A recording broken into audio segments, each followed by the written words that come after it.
जय हिंद दोस्तों। इस वीडियो में क्लास 10th का बहुत ही महत्वपूर्ण टॉपिक देखने वाले हैं, जो कि है सेंट्रल आइडिया। ये क्लास 10th वालों का है, जो कि पहले लेसन का है, डस्ट ऑफ स्नो।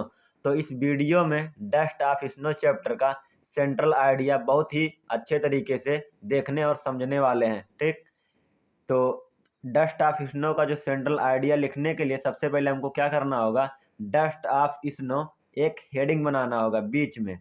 ठीक, उसके बाद में क्या करेंगे, अगली लाइन से लिखना शुरू करेंगे।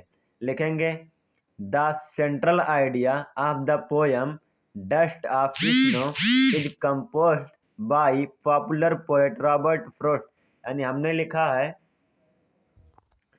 लिखा है कि डस्ट ऑफ स्नो, यानी कि जो डस्ट ऑफ स्नो लिखा है इसको हम ब्लैक पेन से लिख देंगे। इधर तो मैंने रेड पेन से लिखा है, लेकिन आप लोगों को बोर्ड एग्जाम में कैसे लिखना है, ब्लैक पेन से लिखना है, वो भी इन्वर्टेड कामा में लिखना है। और जो पोएट का नाम होगा, यानी रॉबर्ट फ्रॉस्ट, जो भी पोएट का नाम होगा उसको भी ब्लैक पेन से लिखेंगे और क्या करेंगे, इसको भी इन्वर्टेड कामा में क्लोज कर देंगे। लिखा क्या है हमने कि the central idea of the poem, यानी ये जो पोएम है डस्ट ऑफ स्नो, इसका central idea is composed bye popular poet Robert Frost. यानी जो डस्ट ऑफ स्नो पोएम है ये लिखा गया है एक प्रसिद्ध कवि पॉपुलर पोएट रॉबर्ट फ्रॉस्ट के द्वारा कंपोज किया गया, यानी कि ये लिखा गया है।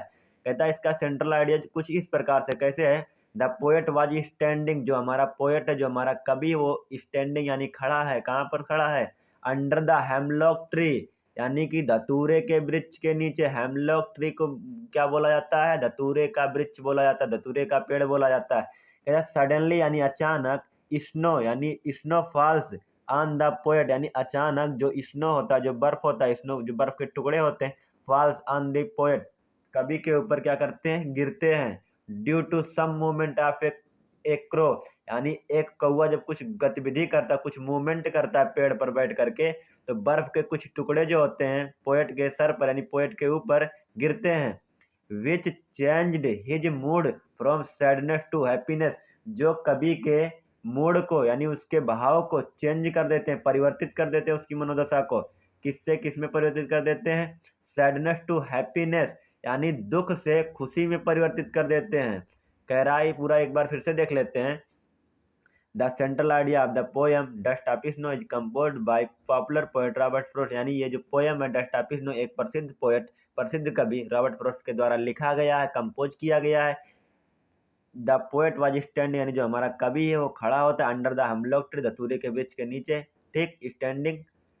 Suddenly snow falls on the poet, अचानक क्या होता है कि कुछ बर्फ के टुकड़े कवि के ऊपर गिरते हैं। Due to some movement of एक कौवे की कुछ मूवमेंट के कारण, उसके कुछ गतिविधियों के कारण कवि के ऊपर क्या गिरता है, बर्फ का टुकड़ा गिरता है। विच चेंज, जो कि परिवर्तित कर देता है, हिज मूड, उसकी मनोदशा को, कवि की मनोदशा को, फ्रॉम सैडनेस टू हैप्पीनेस, यानी दुख से हैप्पीनेस कर देता है, यानी कि दुखी से उसको प्रसन्न कर देता है। जय हिंद। आशा करता है कि आपको समझ में आया, आप इसका स्क्रीनशॉट भी ले सकते हैं।